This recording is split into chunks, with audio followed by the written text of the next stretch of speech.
Hi there, dear friends. This is Bob Hatton. This is The Encourager. It's great that you're there today. I don't know, if I just ask you a question, what's your memory doing? How is your memory? Do you have a good memory? I know we've got a number of friends who have problems with the memories and, remembering things. And now and again, I start to forget where I put things, I must admit. Now, a short time ago, I heard a story about a man who was also having big problems with his memory. He was forgetting everything. And then he found a therapy, something to cure this problem. So he completed the therapy and he was of the opinion that it had really helped him. So he was very happy and he decided together with his wife that they were going to celebrate this. So they invited a couple to come and have a meal with them, and he wanted to tell them all about it. So as they were going to start the meal, he's very excited talking about this therapy. And then the friends said to him, well, what's the name of the therapy? And he had to think a little bit. The name of the therapy. The name of the therapy. It's just on the tip of my tongue. But he couldn't remember. But he put together a little, something to help him. So he looked at his friends. He says, "Can you give me the name of a flower with thorns?" They looked back at him. They said, "The name of a flower with thorns, a rose." "Ah, yeah," he said, "that's right." He looked at his wife. He says, "Rose, what was the name of the therapy?"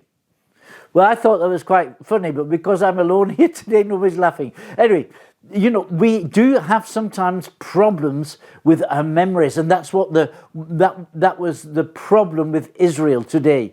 They were so forgetful. Their memory was so bad. You can read this in Deuteronomy chapter 1 and verse 26 to 33. God had told them, take possession of the land as the Lord your God has told you. That's in verse 20.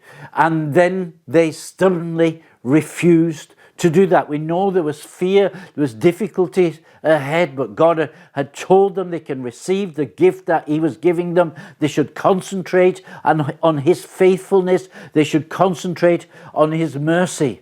But, Moses is reflecting about the old generation, telling the new generation, and he says that yet you, the old generation, yet you would not go up, but rebelled against the command of the Lord your God. And what we now see is men and women in rebellion against God.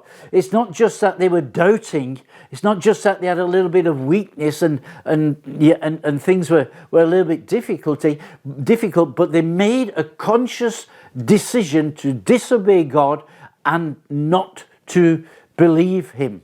And this released rebellion. And we see there's ungrateful murmuring, complete misunderstanding. There's needless fear, widespread panic, and blatant unbelief. And this was all due to forgetfulness. They did have a problem ahead of them, and it was quite a big problem.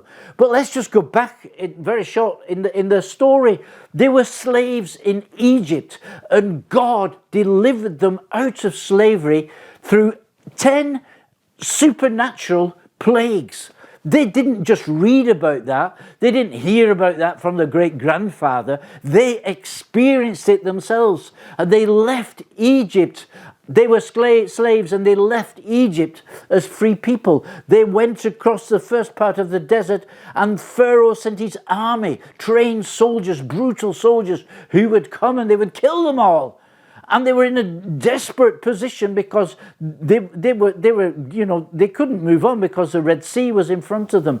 And then God did a miracle and he opened the Red Sea and they went through and they didn't even get their feet wet. And then as the Pharaoh's army chased after them, the waters closed again and drowned the army. God saved them. And then they experienced his provision. And when they had no water, he gave them water and so on. And then we just saw how they met him, how they stood in his presence. How Moses could more or less look at God look God in the eyes, and the elders, they were worshipping at a distance, but they had so many details that they saw of God, that his feet were standing on this pavement of sapphire, and even the people who were underneath the mountain, they were also experiencing something of his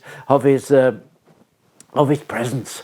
And they forgot all that. And in the face of the present difficulty they were going through, they rebelled against God. Moses trying to persuade them not to. Joshua and Caleb did as well, but it didn't matter. They sent spies into the promised land, and they came back with a good report, but they said the cities are fortified, the soldiers are very, very big and very strong and very well trained. And every time they told the story, the soldiers were getting taller and taller, and the cities were getting more fortified as they went on. And in the end, they decided they were not going to obey God. And it all comes down to having a bad memory, to forgetting what God has done. And I'd like to give you a psalm to read today, and that's Psalm 103. And I think it's David who writes it, and he says, bless the Lord, O my soul, and all that is within me. Bless his holy name. Bless the Lord, O my soul, and forget not all of his benefits. And then there's a list of the benefits, there's a list of the stuff that God has done in our lives. And I would encourage you to read that and get inspired by that and start proclaiming that and confessing that, all that God has done, so that you can overcome the next difficulty that will certainly come in our way. But with God's help, we've now become more than overcomers, according to Romans chapter 12. So I hope you have a good overcoming day today, and that you break through all difficulties that might come against you, and that at the end of the day you will be the victors. So God bless you. Don't forget all the good things that God has done in your life. This is Bob Hatton. This is your encourager.